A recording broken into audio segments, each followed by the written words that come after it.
During the summer of 2003, events in the northeastern United States involving a strange human-like creature sparked brief local media interest, before an apparent blackout was enacted. Little or no information was left intact, as most online and written accounts of the creature were mysteriously destroyed. Primarily focused in rural New York State and once found in Idaho, self-proclaimed witnesses told stories of their encounters with a creature of unknown origin. Emotions ranged from extremely traumatic levels of fright and discomfort to an almost childlike sense of playfulness and curiosity. While their published versions are no longer on record, the memories remained powerful. Several of the involved parties began looking for answers later that year. In early 2006, the collaboration had accumulated nearly 24 documents dating between the 12th century and present day, spanning 4 continents. In almost all cases, the stories were identical. I've been in contact with a member of this group and was able to get some excerpts from their upcoming book, A Suicide Note, 1964. As I prepare to take my life, I feel it necessary to assuage any guilt or pain I have introduced through this act. It is not the fault of anyone other than him, for once I awoke and felt his presence, and once again I awoke and saw his form. Once again I awoke and heard his voice, and looked into his eyes. I cannot sleep without fear of what I might next awake to experience. I cannot ever wake. Goodbye. Found in the same wooden box were 2 empty envelopes, addressed to William and Rose, and 1 loose personal letter with no envelope. Dearest Lynn, I have prayed for you. He spoke your name. A journal entry, translated from Spanish, 1880. I have experienced the greatest terror. I have experienced the greatest terror. I have experienced the greatest terror. I see his eyes when I close mine. They're hollow, black. They saw me and pierced me. His wet hand. I will not sleep. His voice.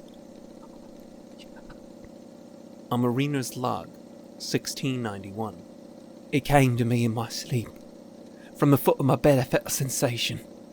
He took everything. We must return to England. We shall not return here again, at the request of the Rake. From a Witness, 2006. 3 years ago, I had just returned from a trip from Niagara Falls with my family for the 4th of July. We were all very exhausted after a long day of driving, so my husband and I put the kids right to bed and called it a night. At about 4 a.m., I woke up thinking my husband had gotten up to use the restroom.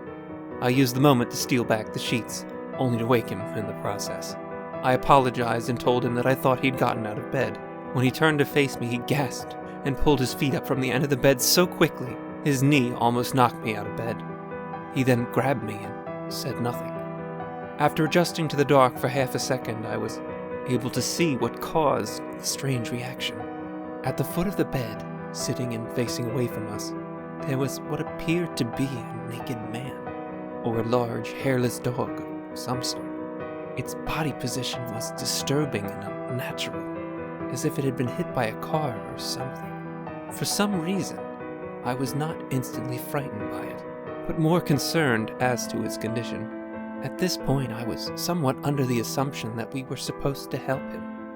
My husband was peering over his arm and knee, tucked into the fetal position, occasionally glancing at me before returning to the creature. In a flurry of motion, the creature scrambled around the side of the bed and then crawled quickly in a flailing sort of motion right alongst the bed until it was less than a foot from my husband's face.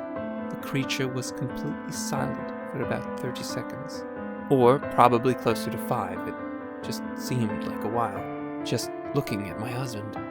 The creature then placed his hand on his knee and ran into the hallway, leading to the kids' rooms. I screamed and ran for the light switch, planning to stop him before he hurt my children. When I got to the hallway, the light from the bedroom was enough to see it crouching and hunched over about 20 feet away. He turned around and looked directly at me, covered in blood.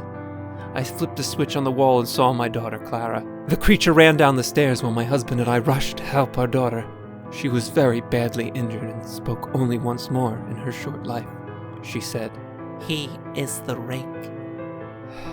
My husband drove his car into the lake that night.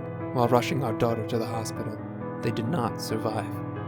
Being a small town, news got around pretty quickly.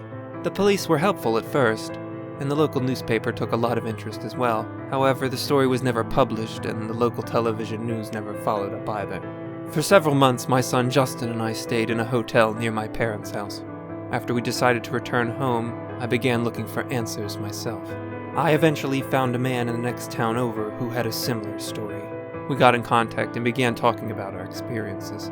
He knew of 2 other people in New York who had seen the creature we now referred to as the Rake. It took the 4 of us about 2 solid years of hunting on the internet and writing letters to come up with a small collection of what we believed to be accounts of the Rake.